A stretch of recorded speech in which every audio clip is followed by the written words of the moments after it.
ರೀ ನಮ್ಮ ಬೀದರ್ ಮಂದಿಗೆ ಇಲ್ಲಿ ನೋಡ್ರಿ ನಾ ಚಹಾ ಮಾಡ್ಲತ್ತಿದೆ. ಮಸ್ತ್ ಆಗ್ಯದ ನೋಡ್ರಿ ಚಾಯ್. ಹೋಟೆಲ್ ಚಹಾ ಮಾಡೀನಿ. ಚಾಯ್ ಕುಡಿಬೇಕಲ್ಲತ್ತಿದ್ರಿ ಮುಂಜಾನೆ. ಸೊ ಹಾಗಾಗಿ ಜಲ್ದಿನೇ ಚಹಾ ಮಾಡೀನಿ ರೀ ಇವತ್ತು. ಬ್ರೇಕ್ಫಾಸ್ಟ್ ಮುಂಚೆನೇ ಚಾಯ್ ಮಾಡ್ಲತ್ತೀನಿ, ಯಾಕಂದ್ರೆ ಇವತ್ತು ಟೋಸ್ಟ್ ತಿನ್ನತ್ತೀನಿ ರೀ ನಾ. ಖಾರಿ ಇತ್ತು ಹಾಗಾಗಿ ಚಾಯ್ ನೋಡ್ರಿ ಫುಲ್ಲು ಒಂದು ಗ್ಲಾಸ್ ತೊಗೊಂಡಿನಿ. ಬಟ್ ಖಾರಿ ಜೊತೆ ತಿಂದ ನೋಡ್ರಿ. ಈಗ ನಾಷ್ಟಾಗ ನೋಡ್ರಿ ಟಮಾಟ ಬಾತ್ ಮಾಡಿದೆ, ಮಸ್ತ್ ಸ್ಪೈಸಿ ಆಗಿತ್ತು ರೀ. ಇಲ್ಲಿ ನೋಡ್ರಿ ಈವ್ನಿಂಗ್ ರೆಡಿ ಆಗಿನಿ ರೀ. ನನ್ನ ಮಗಳಿಗೆ ಇಲ್ಲಿ ಆದರ್ಶನಾಗ ಕೋಚಿಂಗ್ ಹಾಕಾರಂತಂದು ಕೇಳಕ್ಕೆ ಹೋಗಿದ್ದ ನೋಡ್ರಿ. ಸೊ ಫೀಸು ಜಾಸ್ತಿನೇ ಅನ್ನತ್ತಾರ ರೀ. ಬಟ್ ಸ್ಕೂಲು ಪ್ಲಸ್ ಕೋಚಿಂಗ್ ಹಾಕಿದ್ರು ಓಕೆ ಅದ ರೀ. ಫೀಸ್ ಆದರೂ ಜಾಸ್ತಿನೇ ಅದ.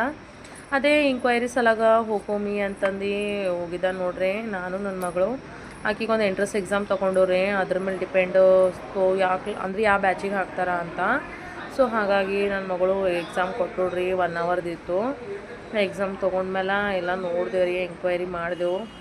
ಅದಾದ್ಮೇಲೆ ಕೊಟೇಶನ್ ಕೊಟ್ಟಾರ ರೀ ಫೀಸಿಂದು. ಮನೆಗೆ ಹೋಗಿ ಡಿಸ್ಕಸ್ ಮಾಡ್ತೀವಿ ರೀ. ಬಾಯ್ ರೀ, ಗುಡ್ ನೈಟ್.